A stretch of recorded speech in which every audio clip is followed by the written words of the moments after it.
I'll do that.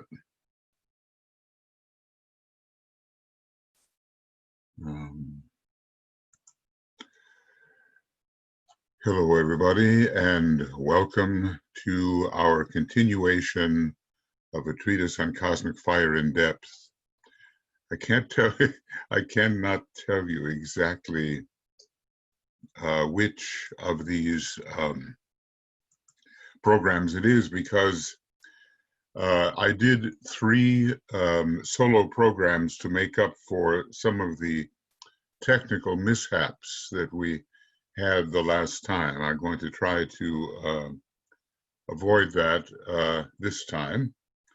But we had a runaway computer, and only later after the program was I able to kind of fix it. But still, it was not ideal.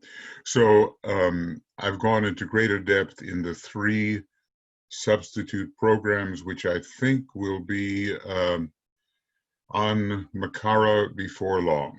So if you want to sort of catch up with where we are, footnotes number 9 and 10 especially, and we're going to be dealing with Fohat at this time. So, and then that will almost take us to the point where we're going to deal with fire in the microcosm. We've been dealing with it in the macrocosm. Let me just see. Yeah, it's going to be the microcosm. Okay. But for right now, I assume that you're looking at footnote number 11. And even though it is a little bit tedious to deal with these matters, I think it is important to get some of the definitions out of the way. Many of the terms are variable terms. They apply to more than one level, and quite a number of terms that are different apply to the same thing, and vice versa. The same term applies to different things. So if we can get just a little bit of an idea of how that works, it will be better for us. I think we'll be concentrating now on the Fohat, and I would just like to welcome you. Michael is here and keeping the ship with a rudder. Okay, and Veronica, hi, and Ann Summers, hi, and Annette, and Anthony, and Catherine, Heike, Ishtar, Jesse, and Joan, and Johi, and Karen, and Manish, Martha, Martine, Miro, and Sanjay. Okay, hi, and Tia, and Vicky. And those are those who have made it this far. And of course, if they join a little later, well, I won't go back and welcome everybody. But of course, if you happen to be one of those whoever gets caught joining later, then the welcome is to you as well. Now we have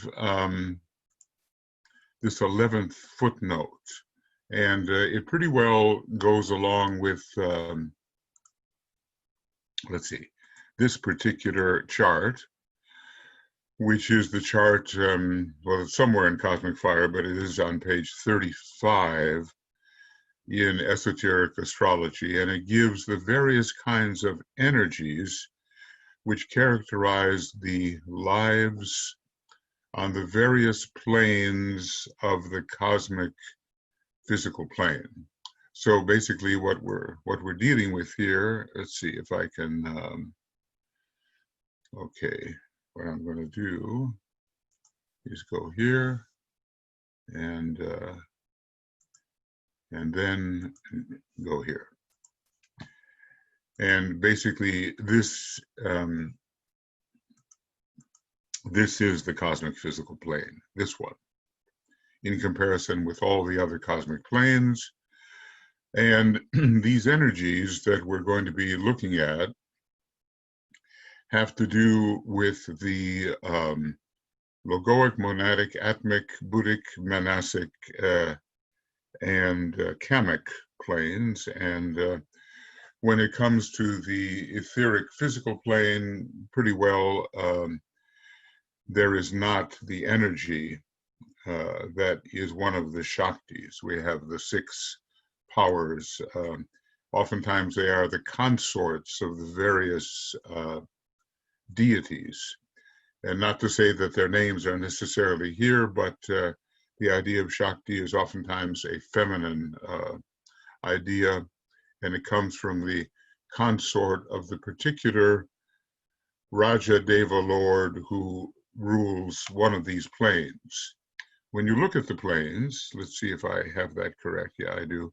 When you look at the planes, they are our normal systemic planes. So, and sometimes called solar planes. And one more thing these planes are called is cosmic subplanes. So I may refer to them in any of those particular ways. All right. So let's see where we will be here. So the very first plane, and the energy found that there is the supreme energy, at least the supreme energy. It is related to Leo, because Leo is the ruling sign of the divine flames, who are the main hierarchy on the logoic level. So basically, you know, we're starting here with the logoic level: Parashakti, Kriya Shakti, Jnana Shakti, Mantra Shakti, Icha Shakti, and Kundalini Shakti, in that order, and no Shakti given for the etheric physical levels of greatest density, etheric energy and greatest density. So we'll be going down these, and we have our own names for them in the Tibetans' teaching. Okay. Now going back, I've just always got to get used to this. Okay, so Parashakti is the supreme energy, and the word para means, one of the definitions, beyond. Para-Brahman means that which is beyond all relative states. And it's associated with Leo, and I think the power of Vulcan is very strong in relation to it, but Uranus is not to be discounted. Michael, Yes. would you like to show your video again? No, not yet, Michael. I'm aware that Okay. I'm in incognito at the moment with my hair in my face. Okay, but I'll be back. Okay, Kriya Shakti is related to Virgo, and it's called the materializing ideal. And basically, the power to create a Maya Virupa is coming from this particular type of Shakti. And let's see, when we look at Maya Virupa, we're talking about a will-created body, which is emanating essentially from the monadic level and manipulated on the triadal level. And that is after the causal body has been destroyed. So it's kind of interesting, you know, Virgo is one of those signs which has a lot to do with the earth level of things. It is a sign of concretion in many ways. It's also a sign of idealism as well. And an ideal form is created through this power of Kriya Shakti. It kind of reminds you of some of the things that Yogananda was doing with teaching people certain kind of breathing exercises, which involved Kriya, a certain method of breathing and channeling force. I don't know how safe it was for all, but he definitely tried to animate certain parts of the system through this Kriya Shakti, but not until you are an initiate of the fourth degree and beyond is this monadic power, the materializing of the ideal, possible. Now think about the ideal, because the ideal is related to number 6 and Virgo to the idea of materializing. Well, this is the 6th plane counting from below.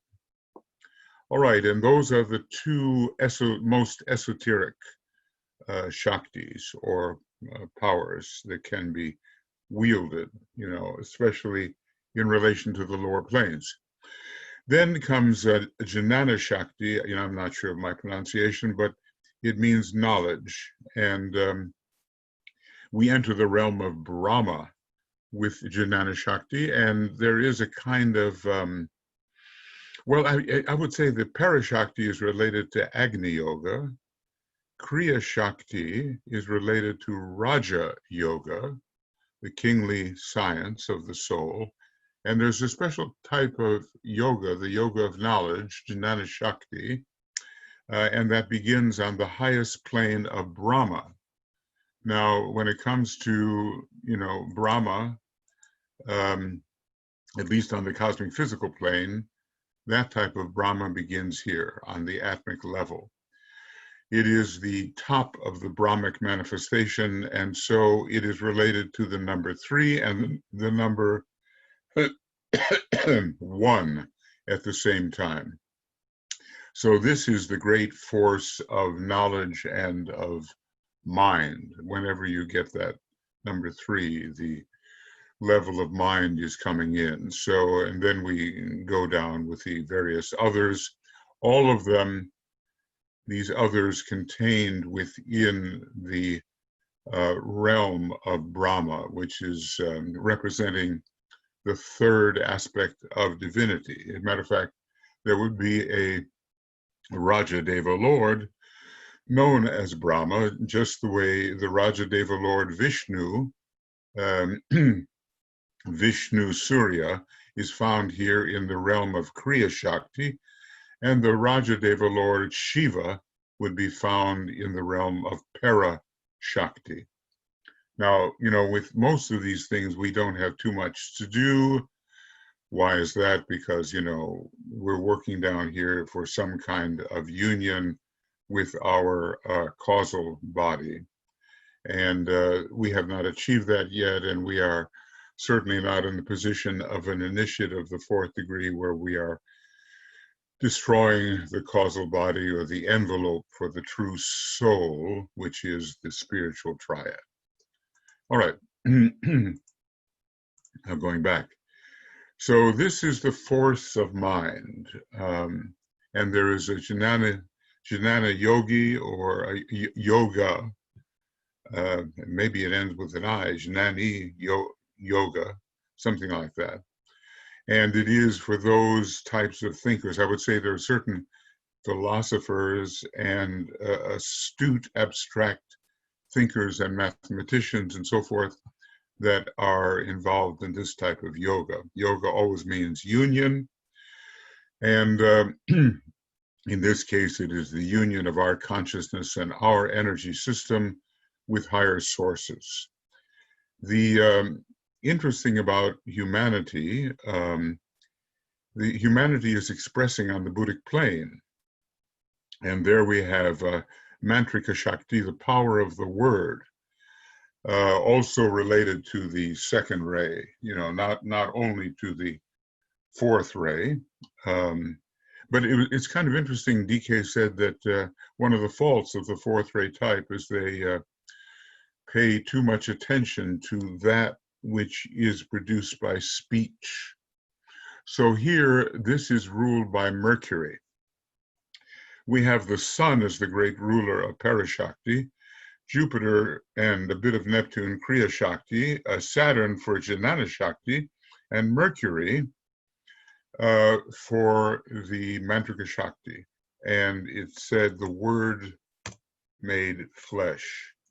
This is through the power of pronouncing the word. And I would say, you know, when we do create a Maya Varupa, which means a body of Maya or illusion, but it's pretty well patterned on the body we had when we were taking the fifth initiation. You know, I'm looking far ahead here. We use certain mantrams to bring about the reorganization of a more ideal type of personality, which is no longer ruled by lunar lords, which have been, in a way, translated into a higher level, and their function has been removed from that of the personality. So the human being's monad expresses very much on this level of the power of the word, Mantrika Shakti. And although our monads in a way take their origin from the second or monadic plane, the true placement of the human creative hierarchy of initiates is on the fourth level. And I think I can show you that. Here we are on the fourth level, and the human beings find their place here with Mercury and the power of speech. Interestingly enough, so do the solar angels as they fell into the cosmic ethers. The higher Agnishvatas are here, and this is all taking place on the Buddhic plane, a place of meeting for the human type and the Deva type. And there they achieve a kind of harmony instead of the conflict as found on the lower astral plane. Okay. Keep on referring back to that. So our monadic home as the hierarchy of initiates, or at least our monadic place of expression, is on this fourth level under Mercury, but under Scorpio as well, since Scorpio is hierarchically ruled by Mercury. And we have the ability to take some higher archetype or word and embody it, make it flesh. Now, it began with an M on the level of Virgo on the second plane, and it continues with another M for Scorpio. You know, both Virgo and Scorpio are the two M signs, and that this power of materializing continues. Now, we're not going to be concerned about materializing some more ideal body through the power of certain mantrams until we have destroyed our causal body, and that means such an accumulation of virtue that the normal kind of love that can be expressed through the causal body is not sufficient. There needs to be a vehicle that can hold and express even higher energies, and that's why one of the reasons why the causal body is destroyed. But, you know, there are mantrams, of course, so many of which we know nothing, and when we're put into a powerful state, having rid ourselves of the sort of Temple of Solomon, then we can use these powerful mantrams to continue the stream of externalization of an idealized personality. Now, you know, this next word looks really hard to pronounce. You know, the German is ich, but maybe I think ch is ch. Ichas, I'm sorry, Ichas Shakti. Ichas Shakti. Now, I'll never, you know, get any language awards for that one. This is the power of I-ness, and it is the will to manifest. At least one connection I made, the word ich in German means I. And we find out that the fifth creative hierarchy, very sacrificial, the solar angels, as they project themselves as angels of the presence, have fallen very low out of sacrifice. Not only have they fallen from the cosmic astral plane into the cosmic etheric, but from the cosmic etheric, they have projected themselves some 21 million years ago into the cosmic dense levels of the solar logos. So there's this ability, their energy is self-reflective, and it looks just like excuse me, it works like a looking glass. And if you look at Venus or the Ankh, you're going to see the looking glass. Now that looking glass will focus one's attention not just on the environment, but will help with individualization and help us locate the center which we are. And this will mean we are emerging from the animal kingdom. So there are different kinds of Agnishvatas found in relation to this Ichas Shakti power. And through it, we can manifest our individuality. Now, different kind of devas are, found on different levels. On the Jnana part and on the bottom level of the most dense, we have lower and greater Agni Chaitans. On the astral plane and the level of the monadic plane, we have lower and, well, actually the Buddhic plane is involved there as well. We have lower and higher Agni Suryans, okay?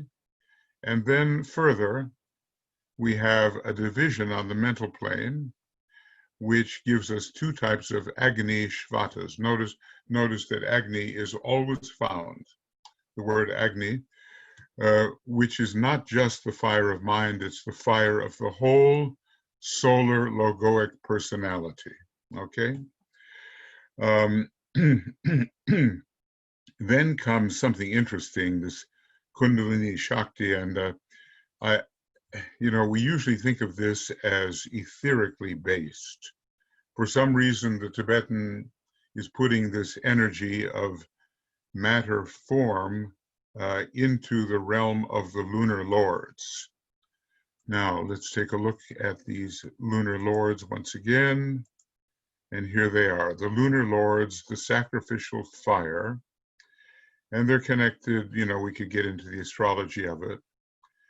And, there are different kinds of connections that we can make here, even between the astral activity and the atmic, because they are both planes of water. But suffice it to say, in terms of the lowest Shakti, it's considered to be Kundalini Shakti. It has to do with the animation of the chakras in the lunar lords. And below that, there is considered only a type of matter which is moved around rather than moving. It doesn't seem to have its own type of inherent energy, although you kind of wonder why, because there are principles, the sixth and seventh principle, or maybe the first and second, are connected with prana and also the etheric body. So that I think that's kind of an error of thought, frankly, because the etheric body is the vehicle, but the energy itself, the principle, is the prana. Okay, well, we will, discuss these things, make note of what you would like to discuss, and we will continue to do that a little later. And then finally comes the elemental lives, or the baskets of nourishment, or the blinded lives, and really they are the most inherited life.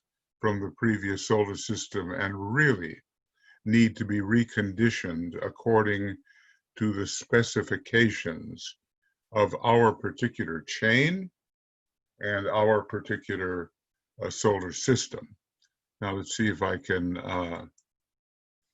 find a way to demonstrate that. Let's see. Okay, yeah, maybe here. And 1, 2, 3. Yeah, okay, well, here's the Earth chain, and there was something here called the Moon chain, which has been taken over by a different life or extension of the planetary logos and is now called the Saturn chain. But there was a very low kind of material substance energy which was moved over to the Earth chain for further reconditioning.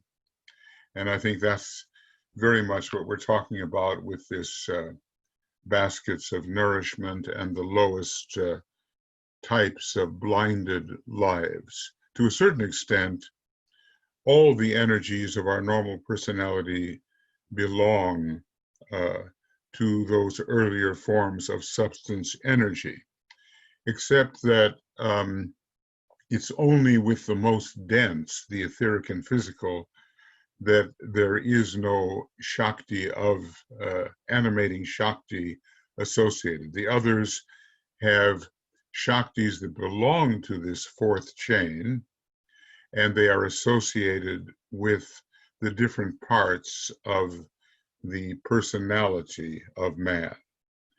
Well, you know, it's all a bit intricate, and probably we are skirting here on the edges of some pretty high initiations and secrets thereof.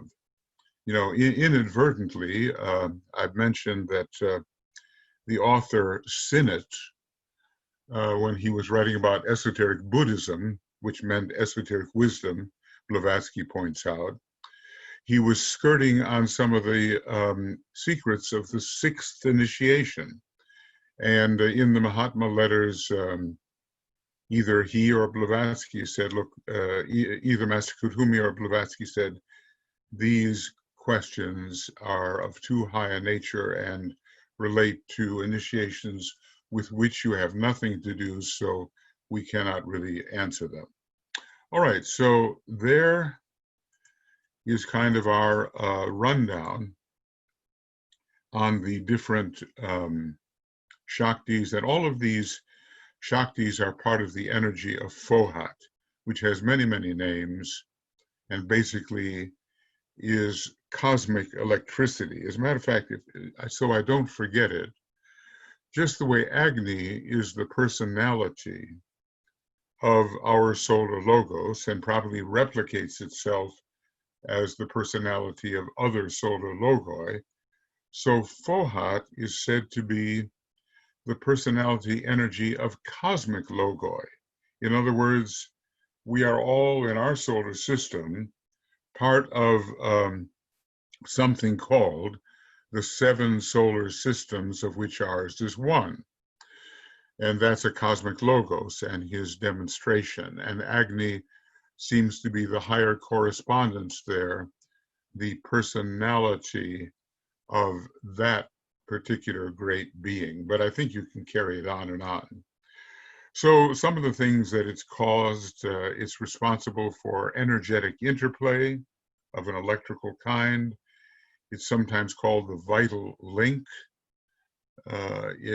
It animates and links, and in China, it's called the wind, which is interesting. When we talk about wind, we don't have wind without air, generally.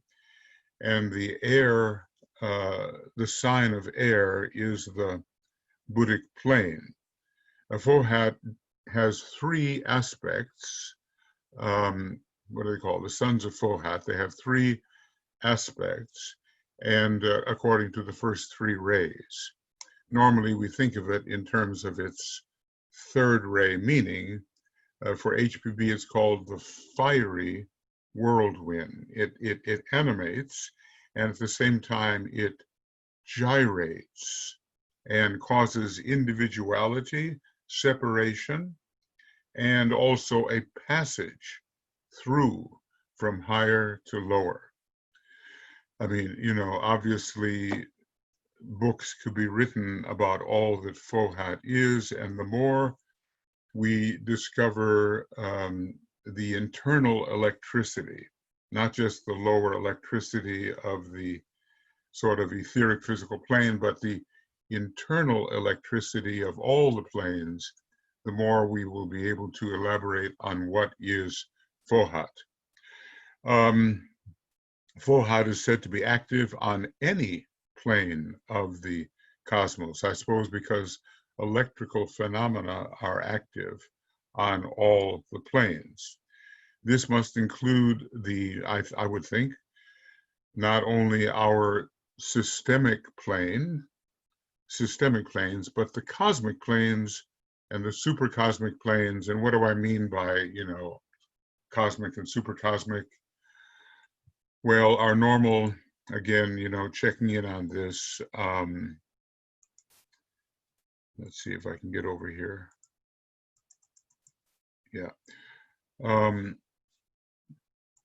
Our normal planes we deal with are these systemic planes, but they are cosmic subplanes. But Fohat is active, at least in the personality of the solar logos, which means 18 of these cosmic subplanes are involved.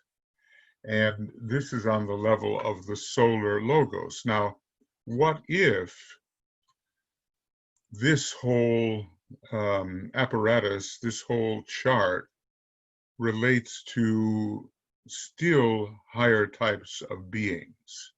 In other words, what if this entire chart is a higher analogy to this lower chart that we see in purple? What if these are the four supercosmic ethers, and these three are the supercosmic dense levels? Well, no matter how much beyond Brahma a plane may be, now usually we consider Brahma to be the lower five, and Vishnu and Shiva, the plane number 2 and plane number 1, are not considered part of Brahma. Still, from another perspective, a bigger perspective, they would be part of the cosmic, supercosmic dense level. And then they would be animated by Fohat. So how far does Fohat go? Well, you know, everything just keeps going as far as I can understand. And I think, you know, all the way to the very top of the universe, if we can use that inappropriate term of top and bottom and all that, cosmic electricity is operative. And probably, you know, I have to think that Fohat will be active in the process of producing emanation. Okay, so I'm going to kind of say that here. We must investigate whether Fohat is active in the emanative process, even at the very beginning of it in any universe. But of course, you know, these are simply mental speculations, and the practical thing is, you know, how do we handle the pairs of opposites in our own life?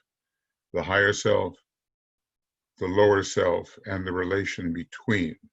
How do we handle electric fire, fire by friction, and our present objective, solar fire? How do we become souls in incarnation and thus express this neutral type of electricity, this blending and harmonizing and interrelating type of electricity we call solar fire. Those are the practical things, and the rest is just say, well, we can extend the model, okay? So maybe even, Fohat or some higher correspondence to it is involved with the universal logos, the one God of any universe. It's quite possible. In the same way, we can, here's how extension works. The Rajadeva Lord of Earth's astral plane is called Varuna, sort of the god of the seas, we might say. But there are higher Varunas, and we don't have the name for them as Varuna, but they are higher correspondences to Varuna.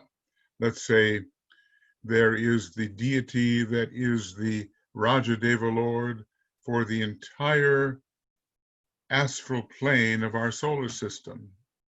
Then there's a still higher deity, which is the Rajadeva Lord for the cosmic astral sea or cosmic astral plane.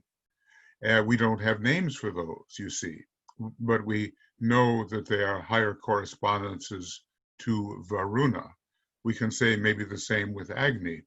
Maybe the term Agni is used up to a certain point, and then beyond, as we begin to expand into greater sources, Agni has other names, but they are still the higher correspondences. Okay. So Fohat is also called the interplay between spirit and matter. See, Fohat has three aspects, just the way electricity has three aspects. Even though we emphasize positive and negative, we don't emphasize equilibrizing electricity. He says it's something we don't know anything about, but that's because we really don't know the soul. So this relates, this interplay between spirit and matter, relates to the second aspect of divinity and to the letter U in the AUM.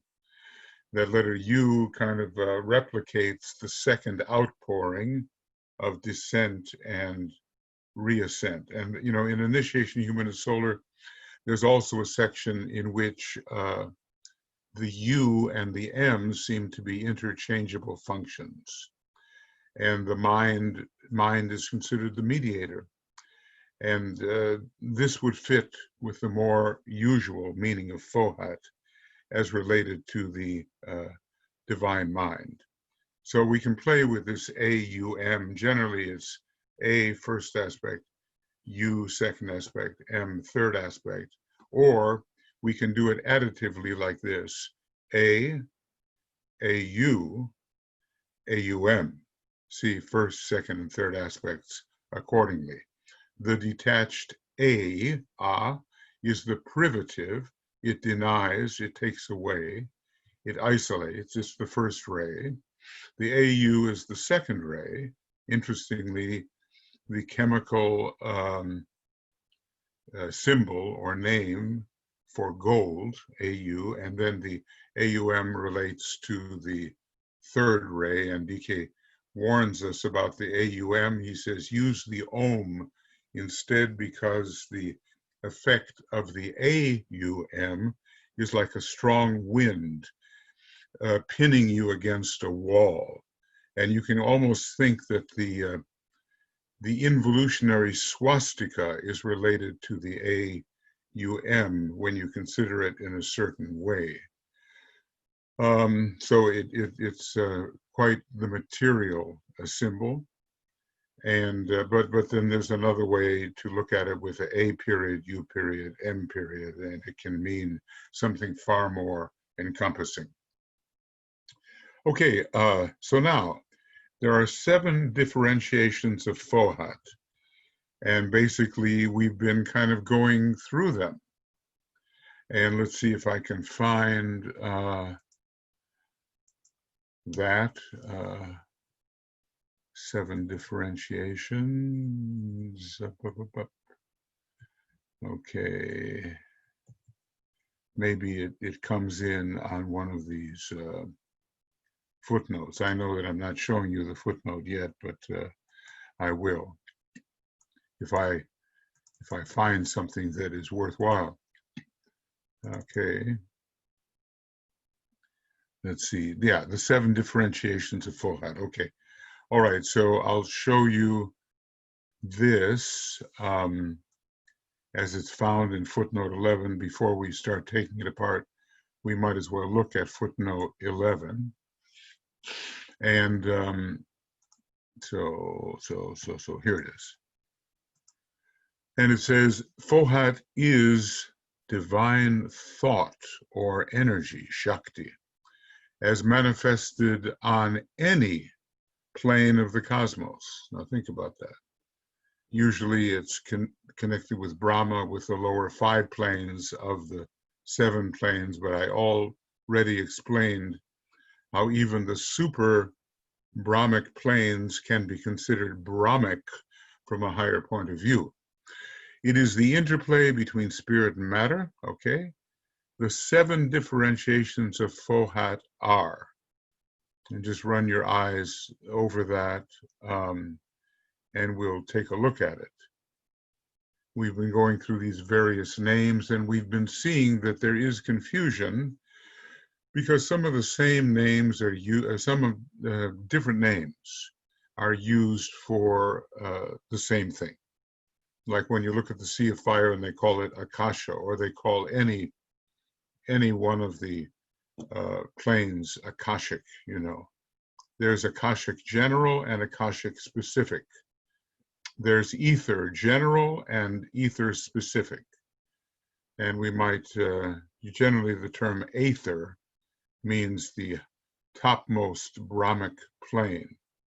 But who knows, you know, it might be also in the general category and in the specific category. All right. So now right here, I'm taking apart what we've just looked at in that footnote. So the 7 differentiations of Fohat are, so the plane of divine life, it's ruled by Leo, ruled by Vulcan.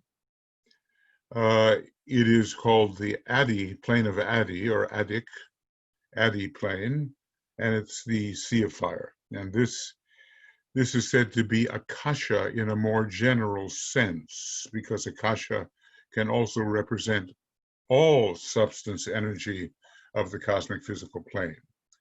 See, where we get into trouble is when there is a specific denotation of a word, and then there's a general application of the same word. And we have to know whether we're dealing with a specific location or whether we're taking the wholeness and putting it under the same word. So this is the plane of Shiva. He is the father aspect. He is the destroyer. And in a way, you know, he has the power of life or death. And he is in a way ruling, the Rajadeva Lord ruling the highest of the planes, normal systemic planes on the cosmic physical plane. So Shiva rules the Sea of Fire. Okay. Then next comes the plane of monadic life. It's called Anupadaka, which means without a parent. And it's also specifically called Akasha. Apparently it is not born out of duality. There's something about the virgin birth here and parthenogenesis. I was just reading, there's a python, which a female python that had no contact with a male python and produced offspring, or the eggs for the offspring anyway. So that relates to what, in relation to humanity, is called parthenogenesis. Born out of the temple and not related to the usual methods of generation. This is the plane of Vishnu Surya. Surya is the sun god. Vishnu is the deity, the great singer on the second aspect of divinity. It's usually, the specific name is Akasha, even though we might use the term Akasha to cover many more things. Then the third plane down, the third differentiation, A, AU, AUM. And by the way, in Cosmic Fire, there's just a brilliant page or two about the descent of the A through AU, through AUM, and then through various combinations and poems and narratives until we get right down to the big books with all the many, many words. So it's the descent of the original sound. And maybe I can find that for you. I think it's very beautiful and very interesting. The plane of spirit. Now, usually spirit is a term that we relate to the monad. But if we want to be more specific, there is something called the spiritual triad, Atma Buddhi Manas, and it does not include the monad or the liberated monad on the logoic plane. So the energy there is called the aether, and I guess in a way it's the summation of the preceding four elements of air, fire, water, and earth, which we will see shortly.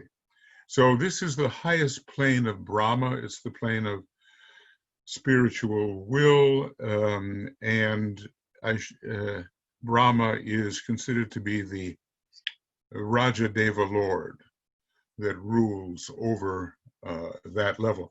Rajadeva Lords are initiates along their own Devic line, initiates of high degree, 6th degree, 7th degree, equivalent to the human initiate of the 6th or 7th degree. There's a whole chain of hierarchy having to do with initiates in the Deva kingdom, and it's similar to initiates in the human kingdom.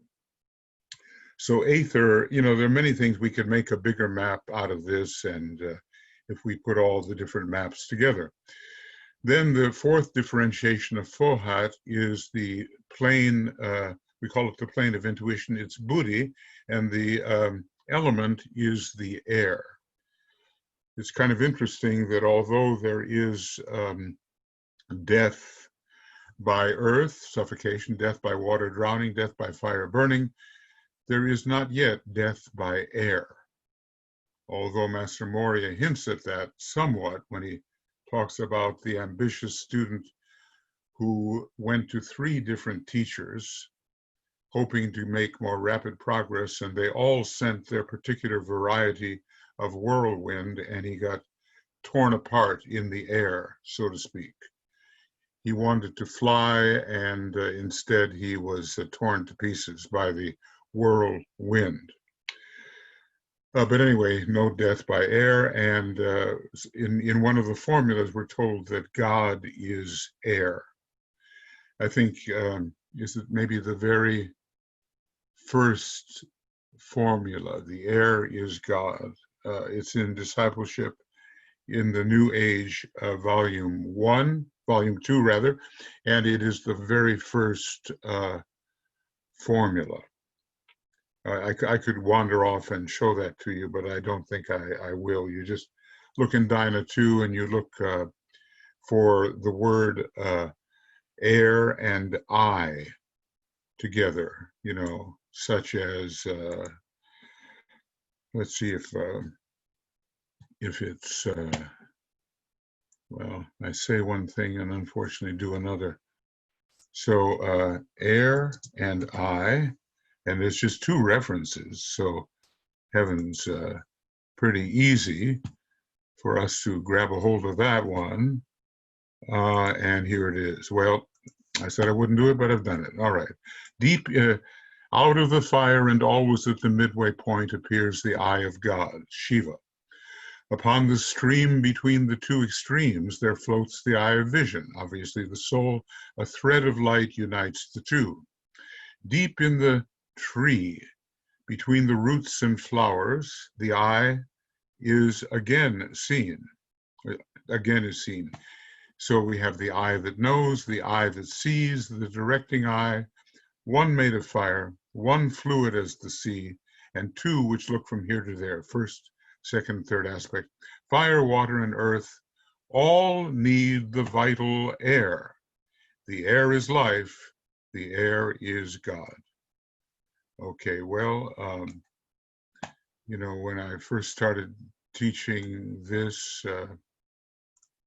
years ago, the people actually drew out their this particular kind of tree of life and explained it from their point of view. DK says it's not so difficult, but you have to be an advanced aspirant to grasp it in connection with oneself. All right, so that's page 251 of Dyna 2. The air is God. And as far as we're concerned, the apprehension of God, of the deity, really begins with the Buddhic plane. You know, when we have the intuition, we begin to, you know, turn to the beginning of Glamour, a World Problem, and you'll see those definitions of intuition, which I have reviewed with the Identify as Being group, and you'll see how basically it is the apprehension of divinity. The air is God. You don't really get what divinity is until you can focus within the Buddhic plane, as we can do at the fourth initiation. Okay, so that's the plane of intuition. Buddha, Indra, the storm god, interestingly, with the fourth ray, is the great Raja Deva Lord of that particular plane. Then we have the plane of mind, the fifth differentiation of Fohat, and Agni in a lower aspect is the ruler of that plane. Not the Agni in a higher aspect is the whole personality of the solar logos, and maybe Agni Fohat, the personality of the cosmic logos, and so forth. Well, and we could go beyond that too. So its element is the element of fire. Sometimes people with air signs in their chart, they're quite intellectual and so forth, but generally air is given to some kind of more intuitive expression of the mind, such that Gemini rules the mind, higher and lower, and Libra rules supermind, and Aquarius rules universal mind. So those are high aspects of the mind. Then comes the sixth differentiation of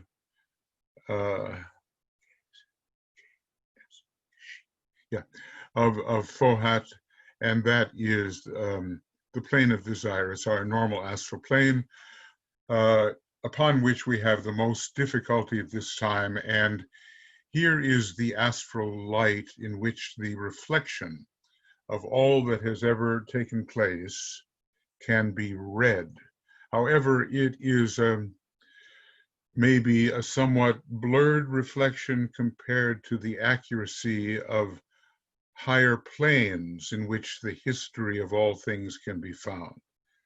Within our permanent atoms, the history of all things we have experienced can be found, and I think eventually the monad contains it all.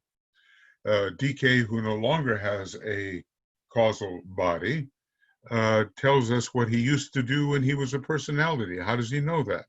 Well, that memory has been abstracted into the spiritual triad.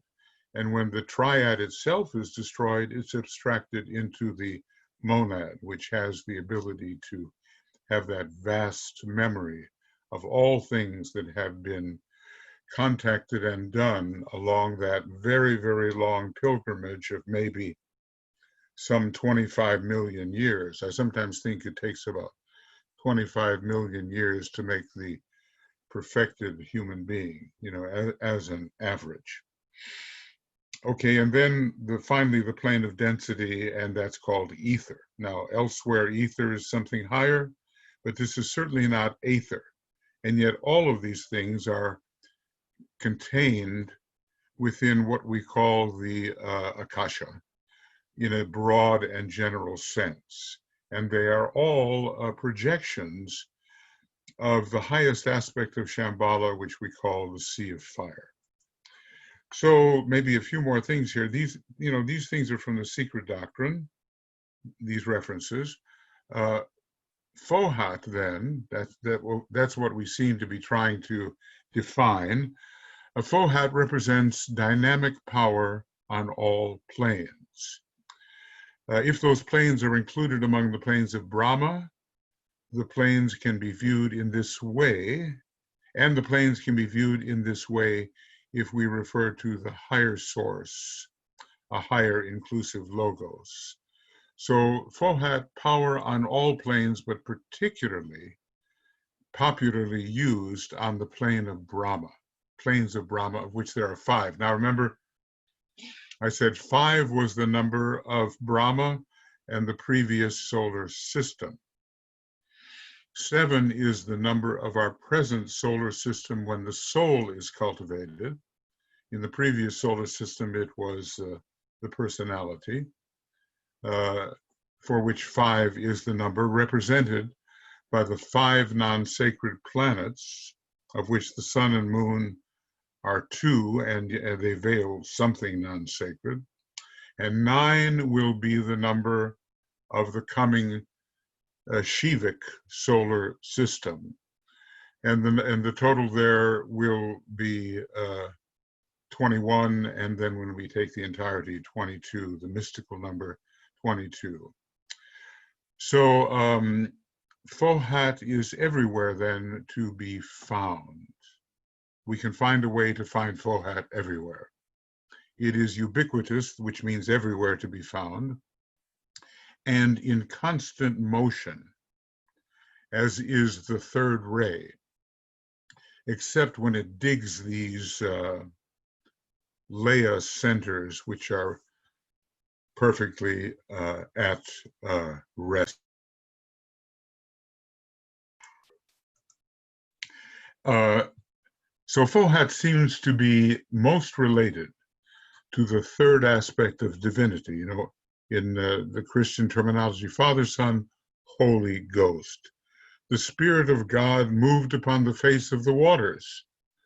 The waters are matter, and the Spirit of God is Fohat.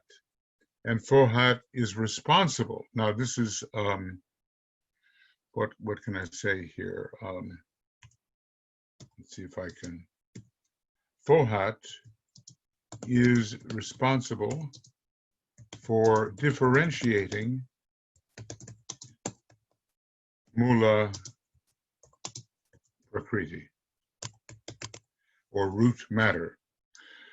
The great cosmic Fohat, we might say, takes this undifferentiated matter, which is the self-reflection of the one, in my view anyway, and begins to differentiate it. And that in a way is called the first outpouring, when the third aspect of divinity is active. And let's see if I can find that. Yeah, a little bit here. I think I can find it, and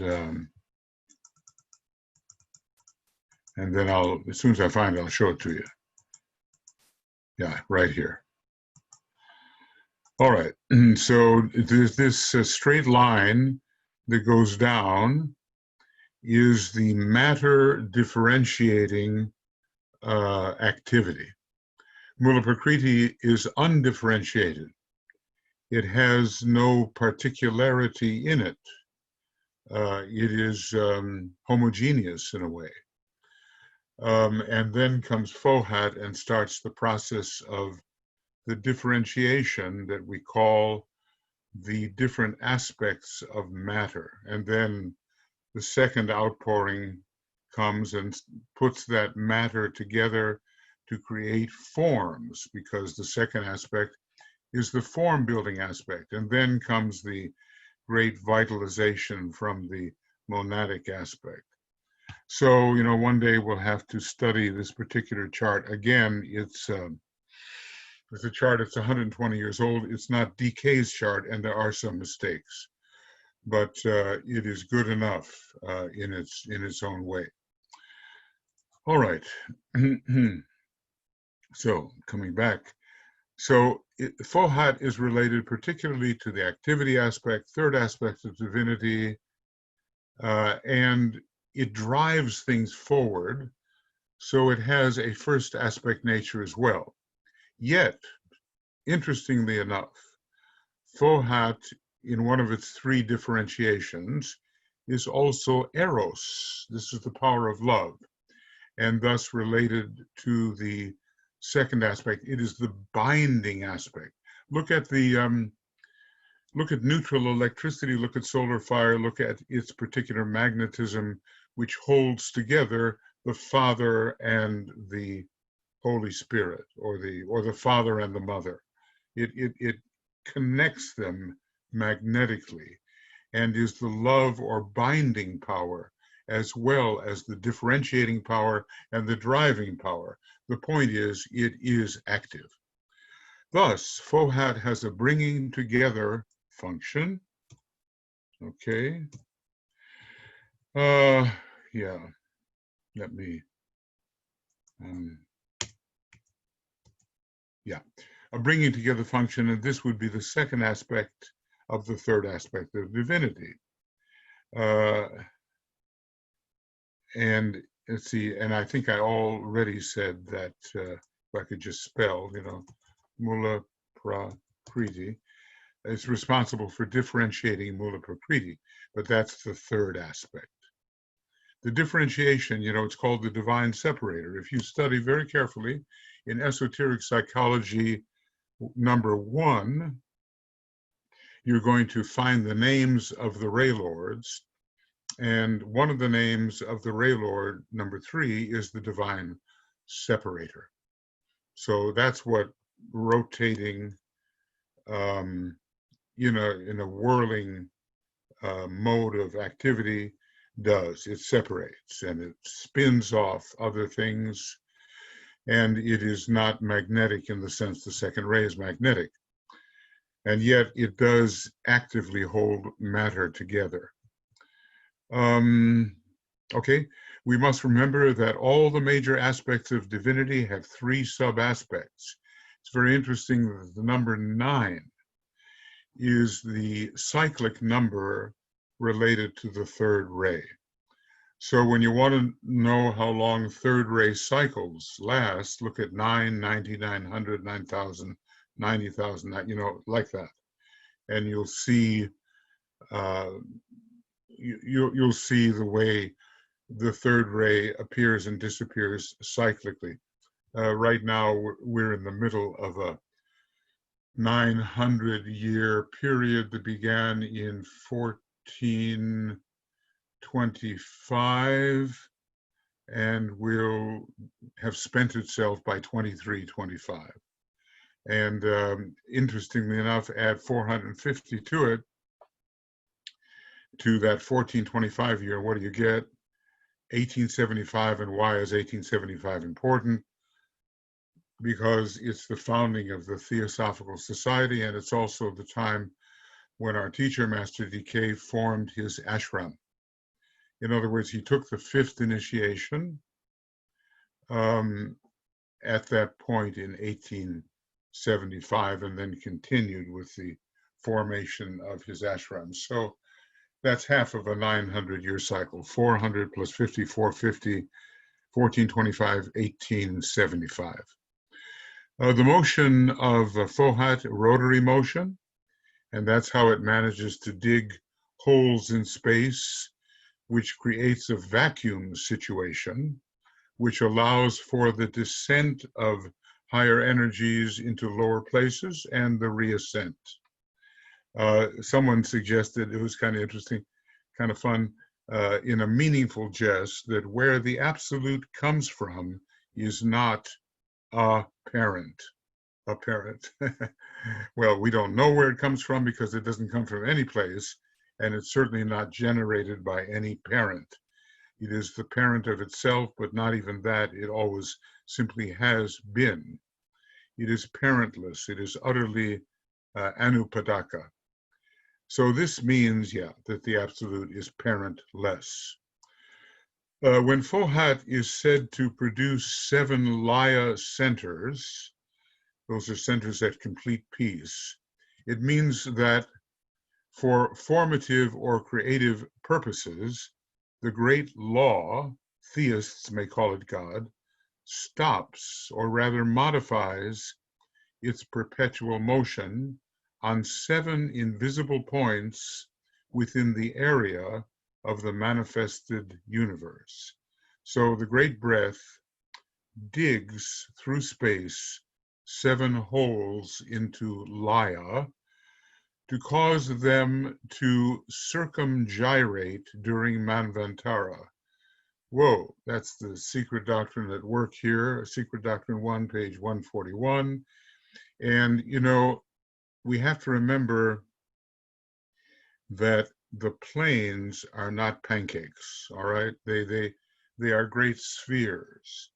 And there's something about this unmoved center called a Laya center, which promotes the rotation of the various planes. We're told that planes are spheres rotating from east to west, and rays are spheres rotating from north to south, and they create a very intricate design when they rotate simultaneously and in relation to each other.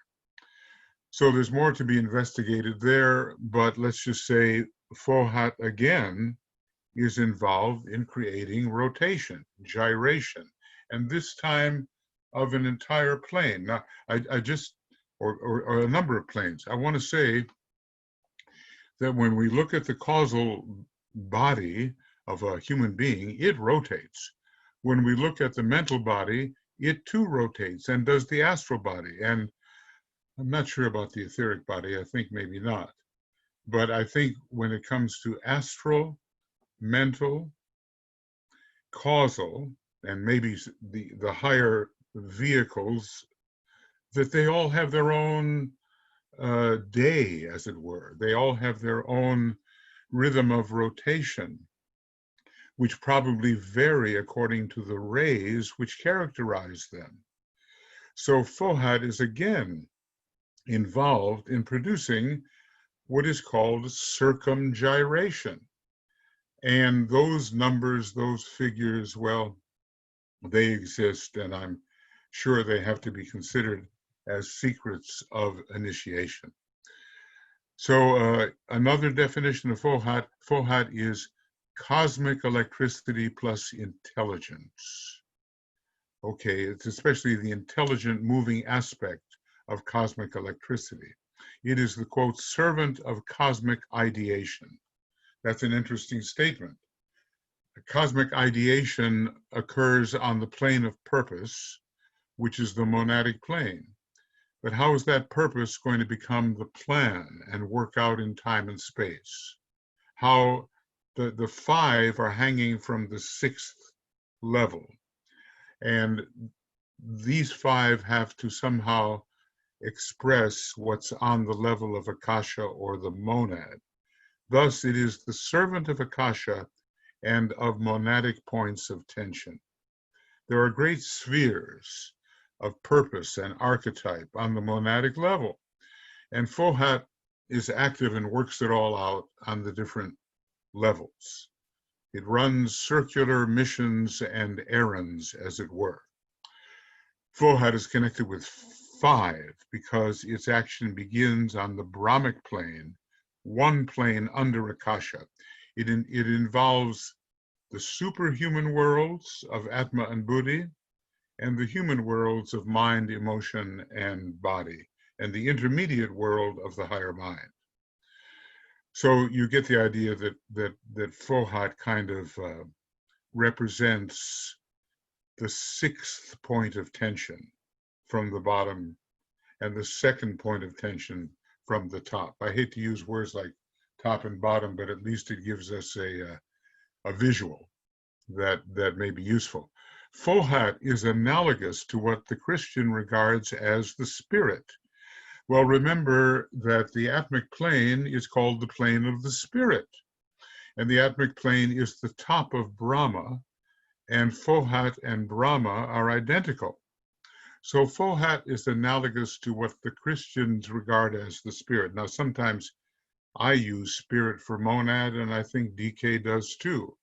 But if we want to get really, really specific about it, the nirvanic plane, the plane of spirit, the plane of spiritual will, that is plane number 5 from below and 3 from on top. Fohat is the will to exist. This is Alice Bailey writing. The determining life principle of God, who we can predicate, is the sum total of all forms and of all states of consciousness. It is divine purpose, of the monadic plane, actively functioning. I think that's a really good one. About, we've had a collection here of definitions of Fohat. Divine purpose, actively functioning from the soul and its mechanism. Fohat, cosmic electricity, primordial light, the ever-present electrical energy, the universal propelling vital forces, the ceaseless destructive and formative power, the synthesis of the many forms of electrical phenomena, and probably that is the one that is most easily remembered, the synthesis of the many forms of electrical phenomena. Okay, now let's see how much more is there to do. I think, we're reaching, well, there's a little bit more before I would begin a new section, so maybe I will push forward if you can stand it. The fiery whirlwind, can it be likened to the chi? I've already said it's the personality aspect of a great cosmic logos consisting of 7 major suns. It continues and continues in higher and higher versions. Here's another idea about Fohat. Fohat is like the movement from nothing to something, and from something to nothing. So in a way, Fohat, well, let's call it a very high version of it. Fohat is like the ray of the absolute. It takes the absolute infinity based on nothing, no thingness, and it makes something out of it. If we study the idea of digging holes in space, we're always making room for something new. And so Fohat is contributing to that old saying that nature abhors a vacuum. We need vacuums, we need vorticular vacuums to bring down the higher energies into our lower states of being and awareness, consciousness. And Fohat creates that channel. So there's all kinds of metaphysical speculations about it, the white hole, the black hole idea connected with digging holes in space. And it's sort of the way that absolute infinitude becomes objectified finitude. I'll just pass by that one, but basically we know that we have an infinite deity that is super cosmic, beyond the universe, Can anything be beyond the universe? Yes, because the universe is a self-perception, at least in my view.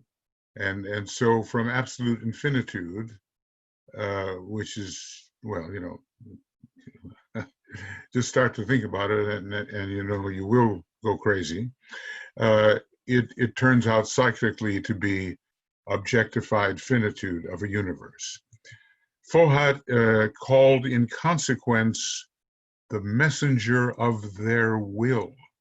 So it's got that Mercury quality to it. It's got that movement, third ray quality. Probably the highest monadic ray of Mercury is ray 3. Okay, the fiery whirlwind, etc., etc. And I think some of this I dealt with before, that Akasha precedes Fohat. Fohat is the energy which utilizes and applies Akasha from the monadic plane. There is monadic purpose in the Akasha on the second plane, and Fohat does something with it. Basically, here's what Fohat does. Fohat changes purpose into plan. Now that ought to be easy enough to remember. Plan is time and space based, and so is the third aspect. And if there is a purpose that's supposed to be eventually worked out, Fohat works it out as a plan in time and space. Okay, I've said all the rest of this. It might be here useful to point out that magnetism is the effect of the divine ray. What is the divine ray? The second ray, in manifestation in the same sense that electricity is the manifested effect of the primordial ray of active intelligence. And DK says it would be well to ponder on this, for it holds hid a mystery. Fohat then is related to the primordial ray and cosmic electricity. And, here's a little chart that shows it. Divine ray manifests as magnetism. The primordial ray manifests as electricity. And so the relationship between electricity and magnetism, we know, even from simple physics, that it exists. This must be pondered in a more cosmic sense. A magnetic field induces electrical current. That we know from simple fundamental physics. All right, that's going to be as far as we go, because our next consideration has to do with the fires of the mental plane, and not simply the fires that have to do with the third aspect of divinity. The third aspect, has a lot to do with Agni Chaitans, I suppose we might say. And, well, no, not to get into it. Okay, so I'll set this for finish. And what page are we on here now? Have we made it to 44 yet? Can you see, Michael? I've got so much commentary but the commentary is useful in terms of putting out tendrils of light. We still have footnote number 12 to deal with. We're almost at the end of this section, so I think we will finish it next time and get into fires in the microcosm. I'm not exactly sure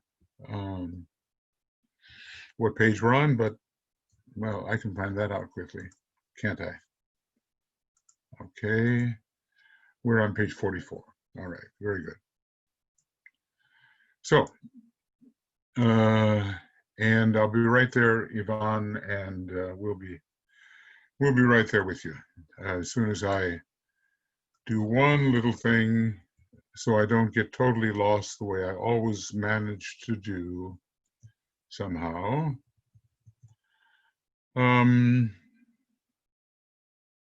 Let's see here.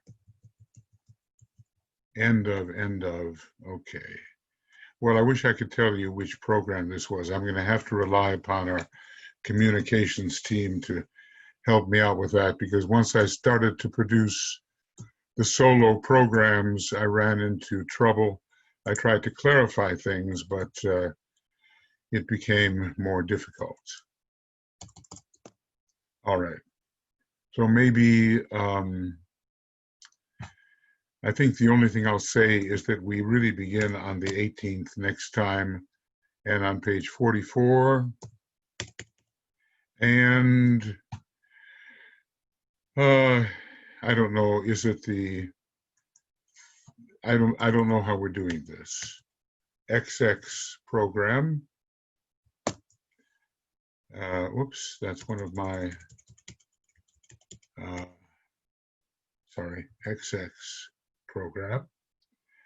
Let's see what happens here if I make a, yeah. And we'll get the numbering straightened out for me, so I know where I am. Today is September 11th. We can't forget that, and we've been talking about that in other groups. So I think I have finished, I can't remember how many XX solo programs, but not Roman numerals. And we have part 1, part 2, part 3. Maybe this is the 34th program. So I will just say here, to save time, consult with Michael and Joe about NBL, about how this should be numbered.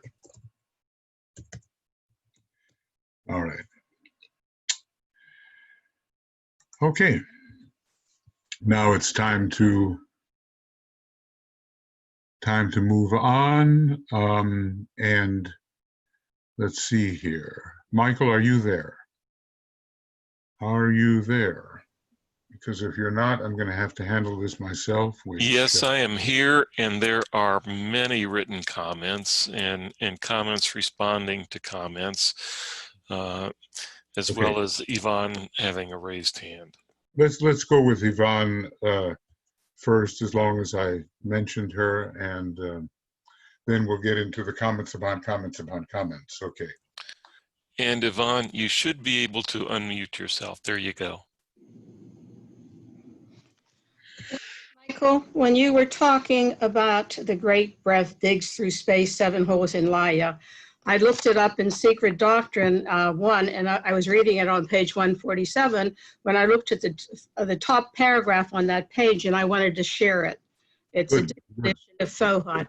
It says, it is Fohat who guides the transfer of the principles from one planet to another, from one star to another child star.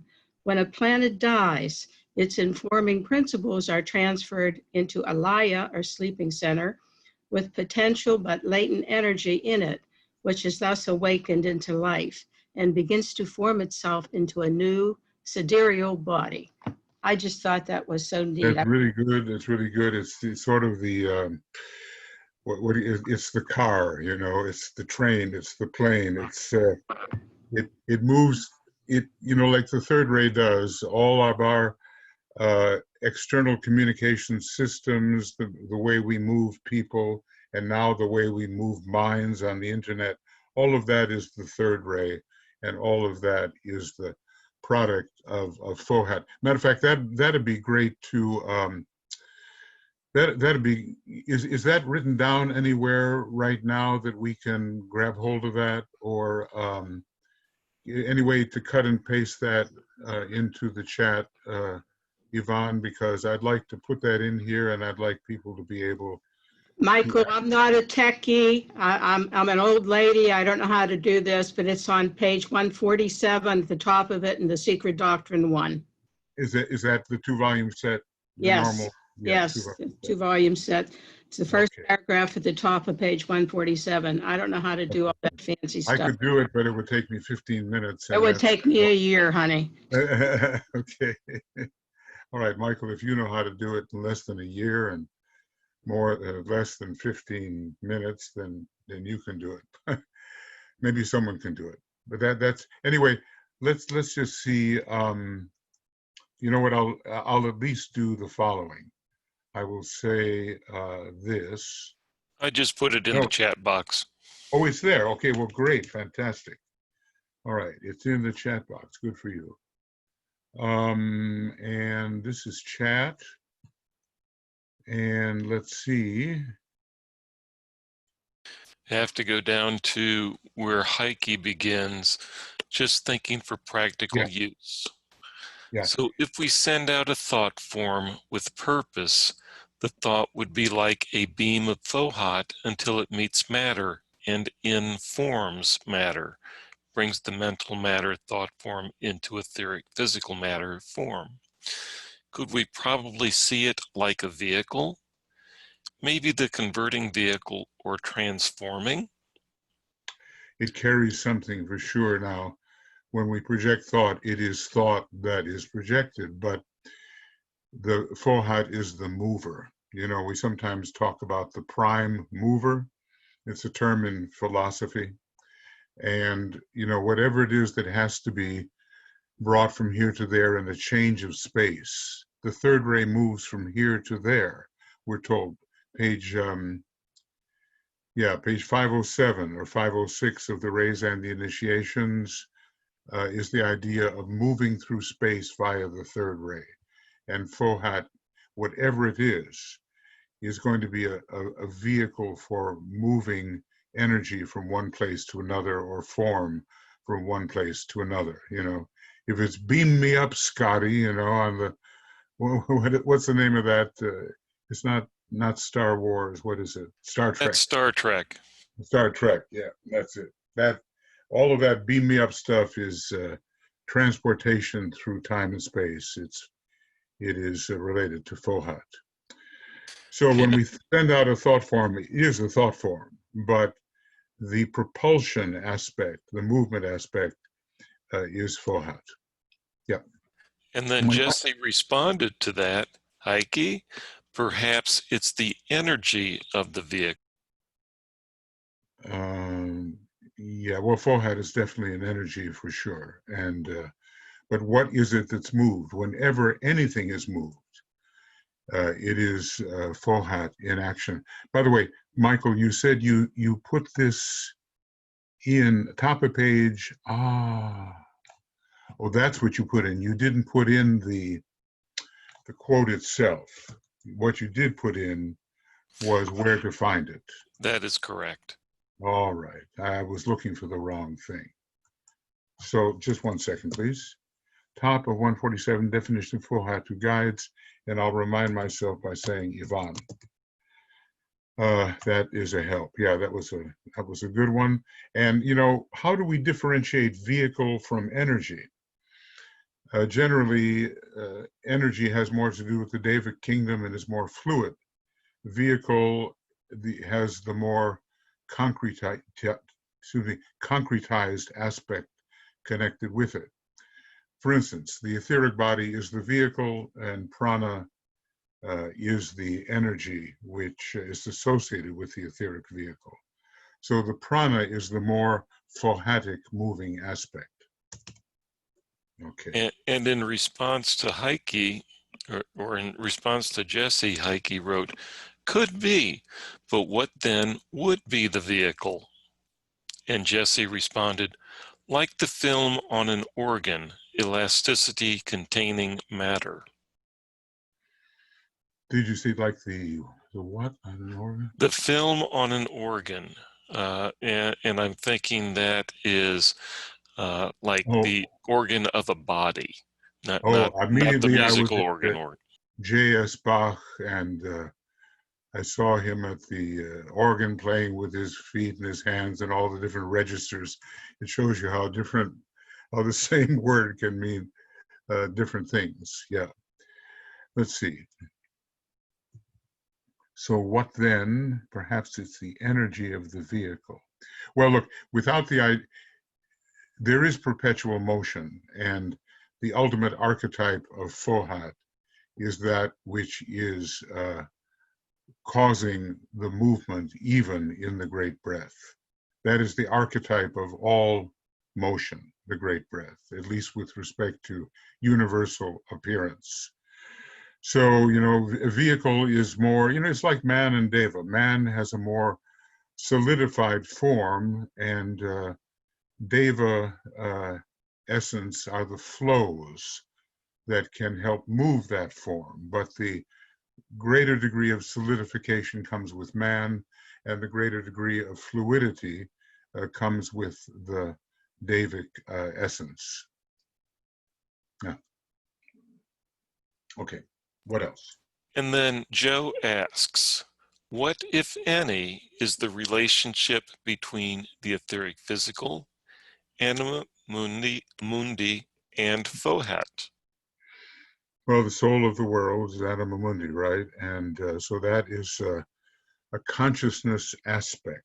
Fohat is a movement aspect. Although every one of these great figures has consciousness, they're because they are cosmic beings, really, they have a particular function. Anima mundi is sentiency on every possible level of the world soul. Now, usually we kind of stick to the planet when we talk about the anima mundi, but certainly it operates on every level of the solar system and beyond. The mundi can be the entire universe, and it is ensouled, meaning there is a consciousness which pervades every aspect of form creation in the universe. Now, what moves these different emanations in relation to each other so that they begin to have that kind of interactivity of the world of becoming is Fohat. Now, when it comes to the etheric physical, it would just be a particular level on which anima mundi operates, and which is associated with the third aspect of divinity, mind the first, astrality the second, etheric the third. So from a certain perspective, all of density is being moved from an etheric position. We can take it down right here at the lowest. It is the animator. The etheric body is the animator and has therefore a relationship to Fohat as the animator. Now, probably, one would really need to, to ponder on this to say, what is the etheric physical vehicle of what type of entity? We have 10 dimensions in cosmos, and we can be sure that on the big chart, we are not getting the whole cosmos by any means. So, there's going to be a kind of a mover, a prime mover associated with all of that. And we have to look at what, this is a really far out idea, I think, but what would be the etheric nature of the entire universe as opposed to its denser nature. And then we might be able to see how Fohat is operating. There is the moved and the mover. There is the latent and the active. The mother aspect by itself seems to be the unmoved. But when moved by the Holy Spirit or Fohat, all of that changes. Now you can look at that in a universal sense, which we're not really capable of doing yet by any means. The biggest map that we've got is, let's see, is. Well, I thought I had it there. I thought I had it, but I didn't. Well, here we, maybe we have it now. I don't know. And yeah, and for some reason I'm not, there it is. Okay, there it is. One missing. Right. This is the biggest map we've got. And it's just a tiny fragment, even of a galaxy, as far as I can understand. And maybe this cosmic Parabrahm, I mean, it might be the galactic being, or it might be something much less. There are galaxies within galaxies. So, but this is certainly not the universal picture. So you've asked a difficult question, and I would just say that the guidance of how things are to be moved is under the form building second aspect, and Fohat, or the active electricity, does the moving. I think the first aspect of divinity per se is missing from this particular question. It's more a question of the second and third aspects. And then Jesse responded to Joe's question, saying, a separating matter for distinction, it separates or contains the idea. Let's see what we have. A separating matter for distinction. Now, what is the it here? The distinction, it separates or contains the idea. I'm not getting it quite. Maybe Jesse can elaborate. Jesse was responding to Joe's question. Yeah, no, that I know. And from the other day, Jesse was saying that her microphone was not functional. So okay, because some people are trying to right. I understand. Yeah. Well, we have to distinguish between these three. That's for sure. But when we use a word like matter, the question is: are we dealing with a subject that we are studying, or are you talking about matter per se? Or maybe this is a subject we are studying. It separates or contains the idea. I'm not sure what you're driving at, Jesse. I wish I could respond. She says a separating type of matter. Okay, and what is that separating type of matter?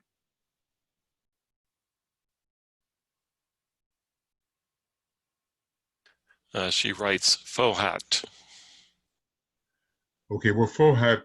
Okay, well, if we look at something being substance energy, we can go with that. But we have to, and if we look at matter as being substance energy, we can consider, the material aspect of Fohat. But basically, it is an energy flow. We get into the question of how to distinguish matter from energy, and it's a change of state. I think this needs to be elaborated a bit, Jesse. Maybe you can do that. And then she added the skin of Fohat. Okay, I'm not getting it, but okay, it's okay. Not all of us get everything, so the skin of Fohat. This is symbolic language, let's say, and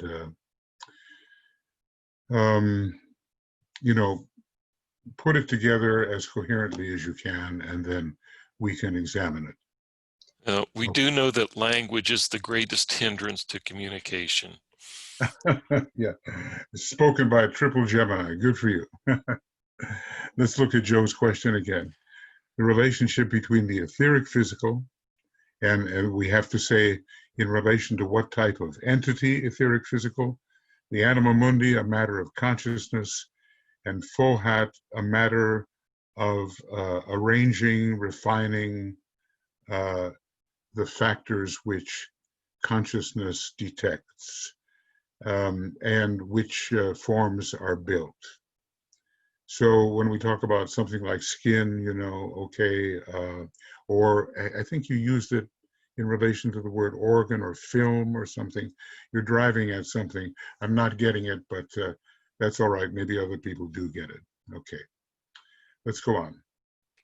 From Anne Veronica, she asks, So if the rays go from north to south Yeah, and the planes from east to west, yeah. I was wondering, in this way of thinking, where and how and in what way do the astrological signs work?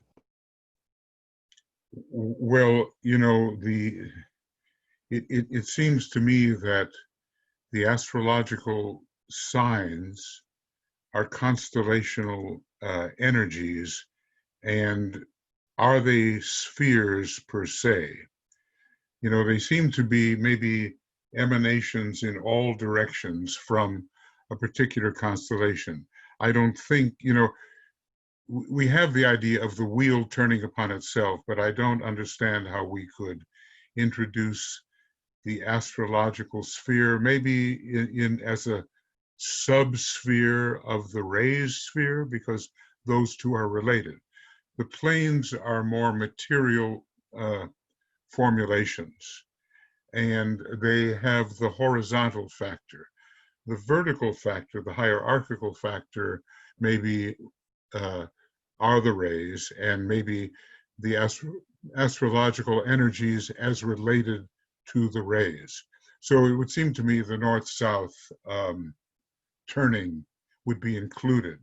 The astrological turning would be included with the ray, with the sphere rotation of the rays. Now, all of that is too intricate for us to visualize, but I know a person who actually tried to create either some kind of animation or some kind of representation, and it is said to create a great serpent with diamonds on its back. I think I may have mentioned that. Let me see if I can find the reference here, which would be maybe useful. Okay, east, west, plains. I hope I'm not, there seem to be, okay. And here it is, or something, anyway. In connection with these two types of spheres, we might find, by way of illustration, oh yeah, you want to see that, don't you? Yes, please. Yeah, okay. By way of illustration, for the sake of clarity, we might say the planes rotate from east to west, the rays from north to south. Students should bear carefully in mind that we are not here referring to points in space. We are simply making this distinction, employing words in order to make an abstruse idea more comprehensible. See, I think horizontality and verticality enter into this. From the point of view of the totality of the rays and planes, there is no north, south, east, or west. But at this point comes a correspondence and a point of real interest, though also of complexity. By means of this very interaction, the work of the four Maharajas, or lords of karma, is made possible. The quaternary and all sum totals of four can be seen as one of the basic combinations of matter produced by the dual revolutions of the planes and rays. Well, that's going to really require some pretty deep study, I think. Let's see if I can find anything else here. No, that is the one reference, but somewhere it talks about the serpent and the diamond. Let's see if I can find it. Okay, well, here's the serpent. Aha. These colored rings, it says, this is Letters on Occult Meditation, page 212. These colored rings do not follow a straight and, wait, maybe, yeah, do you see it? I think so. Do not follow a straight and unimpeded course, but interweave in a most curious manner. And up here, he's talking about 7 bands of color passing through the planes, okay? Blending with each other, absorbing each other in stated cycles, and grouping themselves in groups of 3s or 5s, yet ever moving onward. This is the, and this is the sentence, I think, that is really interesting, because it relates to one of our very tangible types of serpents. Okay, here it is. This is the real foundation to the diamond pattern upon the back of the serpent of wisdom. 3 major lines of color should be portrayed as forming the lattice work of the serpent's skin, and 4 others colors interweaving. So it's kind of like a loom, and it's related to the 3rd aspect, the weaver. Someday, some student of color and of the divine wisdom shall compile a large chart of the 7 planes, and superimposed upon those planes should be placed a 7-colored serpent of wisdom. Now that, that reminds one of the rays particularly and their notes. If correctly drawn to scale, some interesting geometrical patterns will be found as the circles cut across the planes. So there are circles of color, apparently, and circles of rays and color, because it's the 7 rays of light, and some impression will be conveyed ocularly of the complexity of the matter of the 7 rays. So this is definitely, I would say, related to the ray and plane rotation. Okay, let's see if we can, I think what I'll do is, yeah, I'll do that. Okay, is there one more? The flaming diamond, no. Okay, but the word diamond is there and the word serpent is there. So clearly something about the movement of the rod of power of the of Sanat Kumara has to do with this depiction of the serpent of wisdom and its diamond back representing the rays, I think, in relation to the planes. So there's a little bit of material that we can research there and think about. I think it's too much to draw any final conclusion, except that the reference does seem to point to, let's see if I can, no, that's not going to be easily done. I can't get back for some reason. I don't know why, but I'll just leave it be.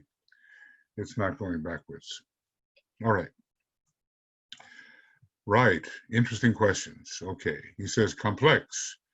But anyway, I think, and Veronica, the astrological factors have to be considered as subsets of the ray factors.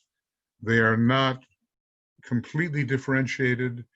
One is the 3rd aspect represented by astrology is incorporated into the 2nd aspect represented by the rays. So I would stay with the north-south orientation, considering the more material orientation, the planar horizontality. That's what I would do. But someday a student of color will do this, and it's not going to be I, it's someone who can really do it. Okay. Okay, what else? A long comment from Martine. It is Fohat who guides the transfer of the principles from one planet to the other, from one star to another child star.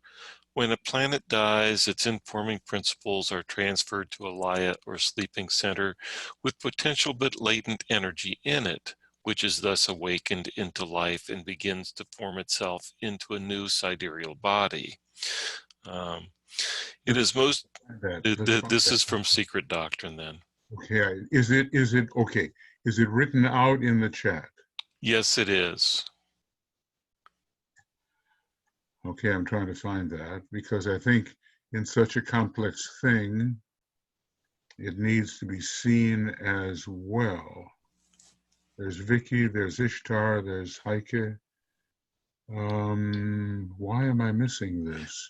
This goes back to 8:30 a.m. My time. Okay, 8:30. Well, I don't have any 8:30s. I have 8:24 and 8:30, 8:52. So it's not in my chat for some crazy reason. I don't know. Oh, it was sent to me privately. Darn. Okay. Any way to get it into chat? Yes, I'll work on that. And while I'm working on that, Vicky writes, regarding the chart on the 7 types of Fohat, the monad is shown as parentless or having no duality. However, the monadic plane is on the 2nd plane and so dualistic. If an entity is parentless, doesn't that mean that it is unmanifested? Doesn't duality begin with the first emanation of the manifest? This is very enigmatic. Could you possibly explain? Thank you. Yeah, possibly. Let's see. 7 types of Fohat. The monad is shown as parentless. Well, no. Okay. I would say emanatively derived. Okay. Now it depends on what we call a parent. It does derive from a source. It's not that it is sourceless. It's just that it does not have a dual generative source. It is the one becoming its next expression. And let's see, the monad is on the 2nd plane and is so dualistic. Well, it has love and will associated with it, but the dualism of the monad is not necessarily related to parentlessness. I would say that everything has the ultimate parent. The ultimate parent, if we want to get to the very root of the matter, is absoluteness itself. So we have to think about parentless, and in a way, that absolute is truly the only parentless item, or what can I call it? Something designated in all of being. There is only one truly parentless suchness, something, namelessness, whatever, and that is the absolute itself. Everything else has at least emanative parenthood. But I think what we may be talking about is the idea of dualistic parents. And I don't think that the plane of the monad has to descend from a duality. It descends from a monad itself. It descends from the ultimate oneness of a solar of a universe, which is the universal logos. That is its parent. And then I would think that parentless would mean a more dualistic type of generation or generativeness. And in that sense, the monadic plane is parentless because it doesn't have any more than one source from which it comes forth. Now, after that, there's a kind of a combination. As we get into further emanations, we get into combinations which do the emanations. And so there is a higher archetype of parenthood on the subsidiary planes or maybe on the monadic plane itself, but not from the logoic level, or from the correspondences to the logoic level on supercosmic planes and beyond. All these things descend from the one. And it's difficult because even in the secret doctrine, we read about the eternal parent. So the author of the statement that's given here, is it HPB? Well, it's a long tradition of parentlessness, and it must be non-dualistic parenthood that is true, and dualistic parenthood not true. That's the only way I can see that it works. Otherwise, it's quite confusing, and we have apparently a contradiction. And then Ishtar writes, Fohat is the existing energy that is everywhere in the cosmos, as expressed by Jesse as skin. It is called forth to bring fire energy of life into the matter that is animated. Wait. What is that? Is that a question or a statement? It It is called forth to bring fire energy of life into the matter that is, okay, it's kind of a question statement.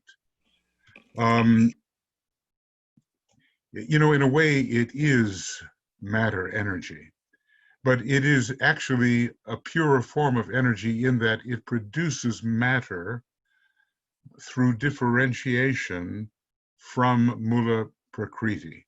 It is, in a way, the animator or the mover or the arranger or the source of becoming. It's not the source of being. It is the servant of being. Fohat is the servant of the archetypes of being, which we find monadically and logoically. It's like, you know, it's like the hands and feet. We find three aspects in that reflection we call man. We have the head, we have the torso, and we have the hands and the feet. And that's in a way what man is when the Christ said, by human hands and human feet will the new age be built. So Fohat represents divine pattern and takes the pattern of the world of being into the world of becoming. And when there is a congruent approximation in the world of becoming when compared to the world of being, then Fohat has performed its mission properly. Now, in a way, the energy which sustains the whole thing and says life or death is the energy of the first aspect that holds things in existence or removes things from existence. It is will. But purpose is, to me, the second aspect of the first aspect of divinity, and it is a divine pattern which must be achieved eventually in the world of the mosaic world of becoming. Now, when the patterns in the world of being are acted upon or received by Fohat and brought into movement and animation, a change of relationship, then the divine pattern on the second aspect, it's called the ray of the divine pattern, second aspect, is being served by the third aspect. It is fire. It is a fiery energy.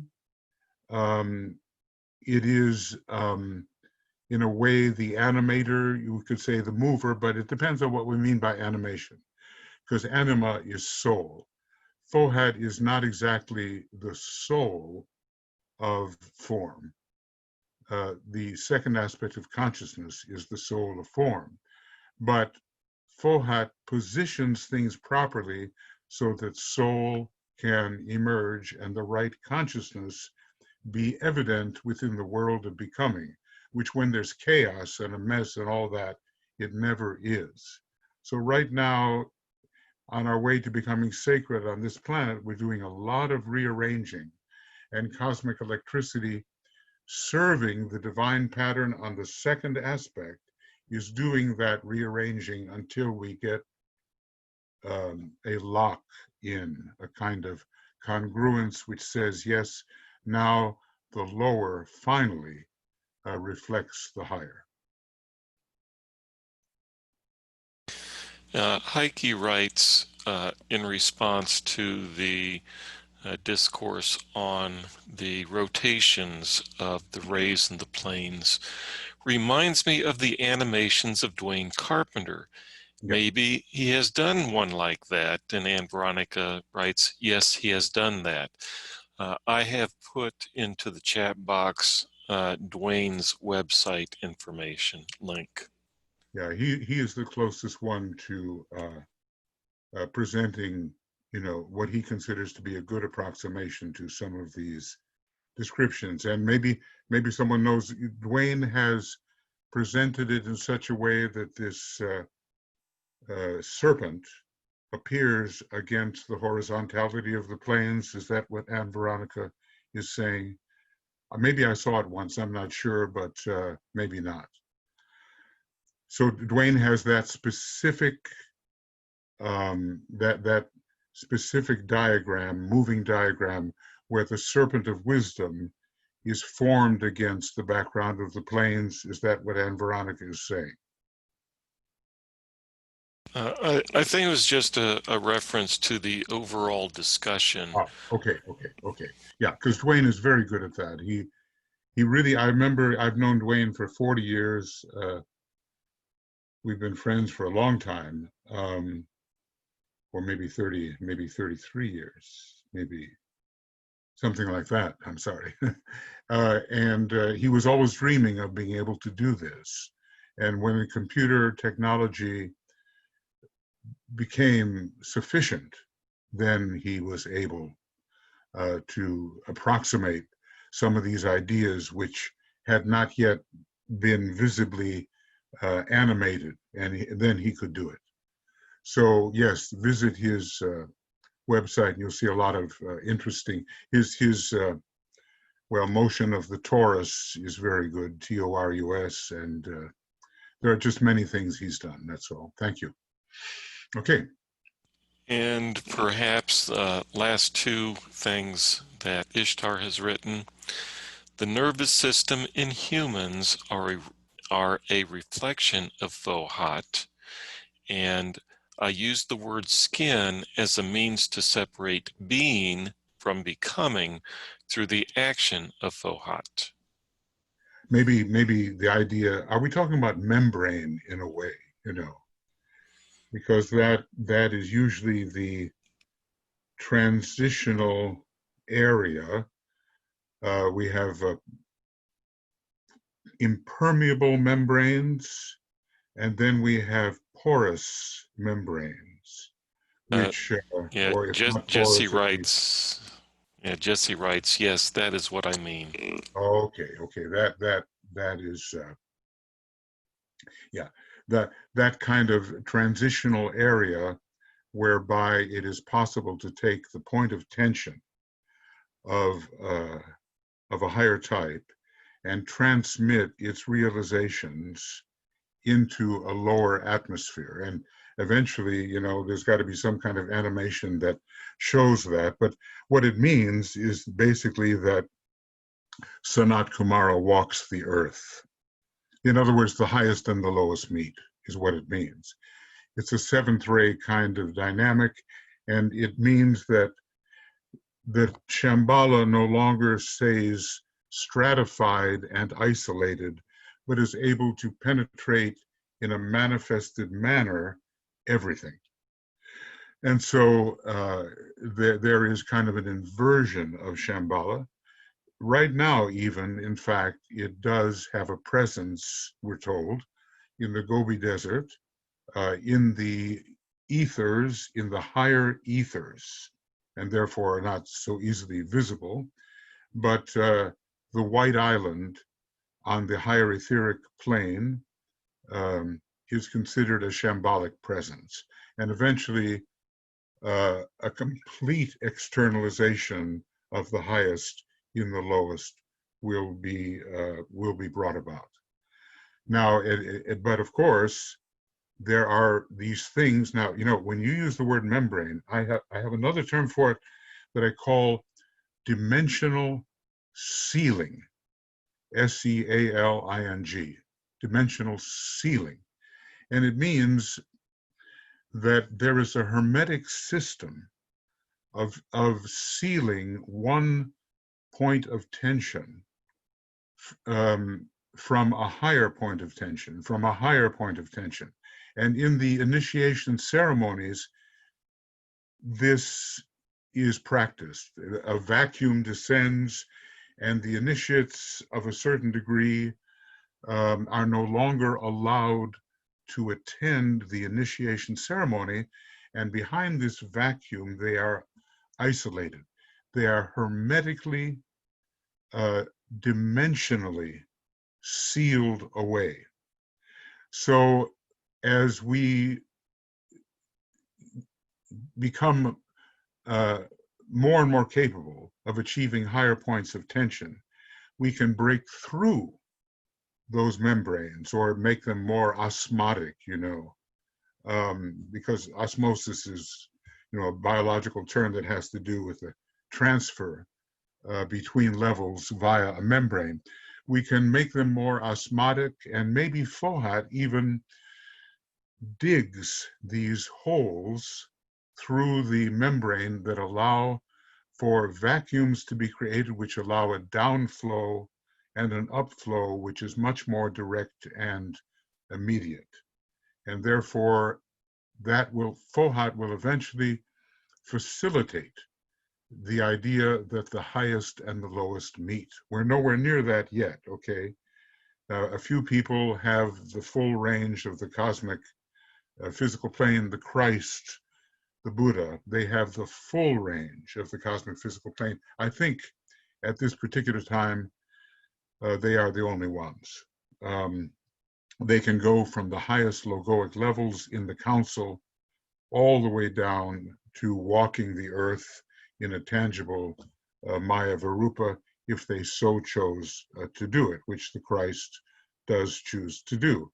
But Fohat is involved in creating these permeable, semi-permeable membranes, and maybe even digging holes in Laya, digging holes in a way that allow for a still more direct and immediate transmission. DK talks about it. He says, from atomic subplane to atomic subplane to atomic subplane, there's a direct passage on each one of the highest subplanes to all the lower planes. I would say that Fohat is involved in making that possible. There's just so many mysteries here, that we can speculate about certain things. We can look for language, which helps us represent these things, okay? And we can find language which is suitable to ourselves and maybe suitable to increase the light in others. Fohat is a great communicator, a mover, a connector, a rearranger, and making the divine pattern of the world of being present in the world of becoming. Okay, one more. And then Joe writes, there is a kind of synthesis between consciousness and active imagination, and that's a question.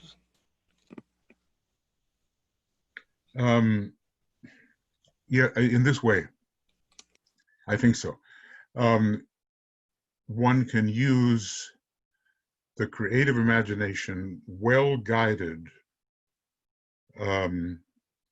and supervised, in order to penetrate into still higher levels. We all know that through symbolism and imagined symbol, there can be suddenly a connection with the intuitive plane. So let's see, wow.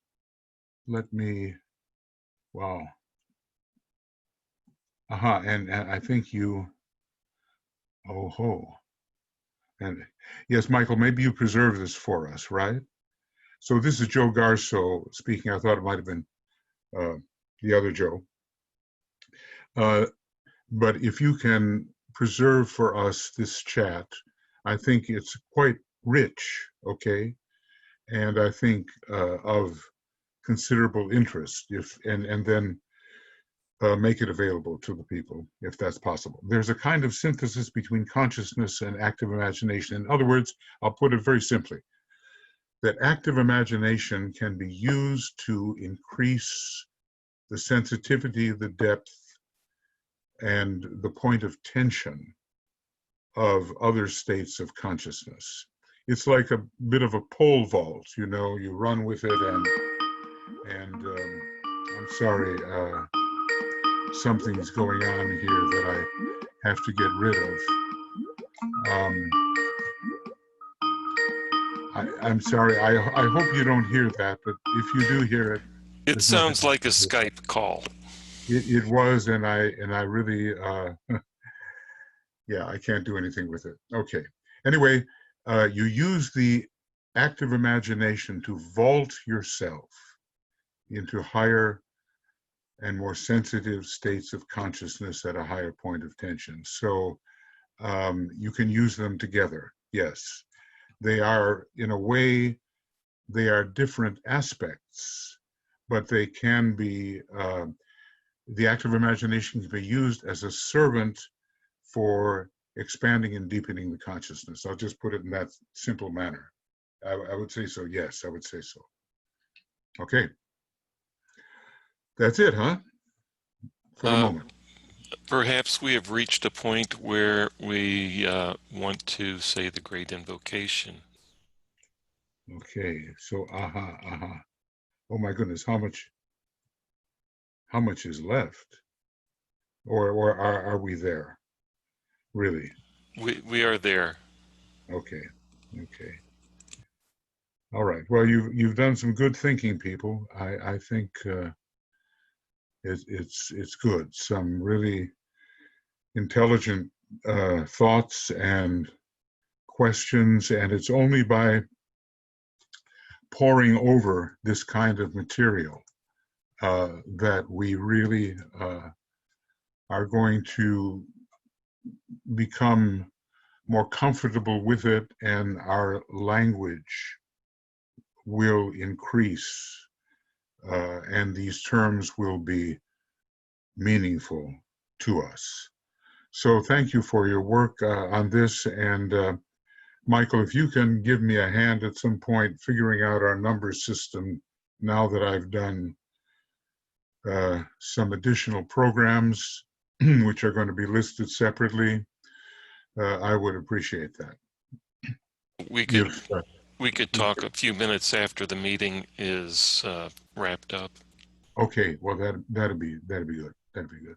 Okay, great invocation then, everybody, and here we go. As soon as I find it, and here it is.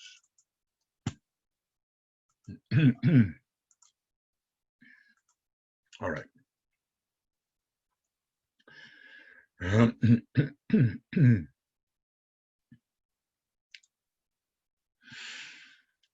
From the point of light within the mind of God, let light stream forth into the minds of men. Let light descend on earth.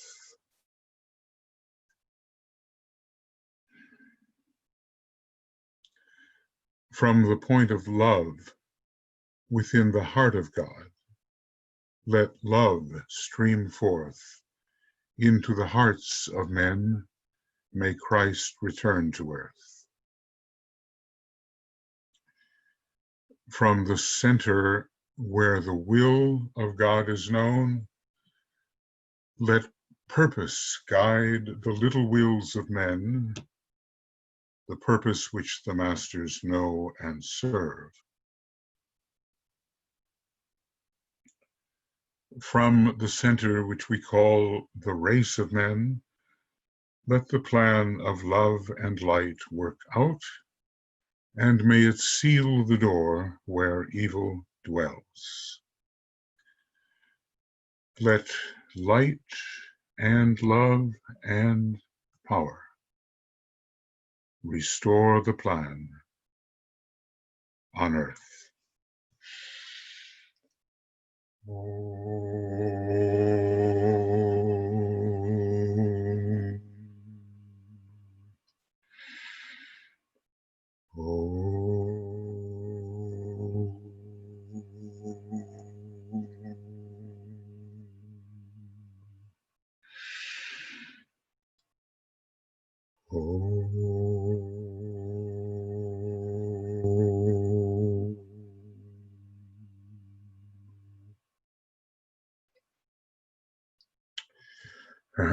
Okay, friends, thank you, and let us proceed. This will be ready on Makara before so very long, and we'll become used to the language. And I already feel there's quite a bit of penetration going on into the abstract mind, and that's good.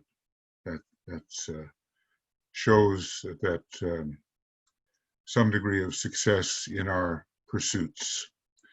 Okay, I will stop the recording, and Michael will turn off the program. So here goes the recording, and see you tomorrow morning for the Soul of Nations, those of you who wish to come.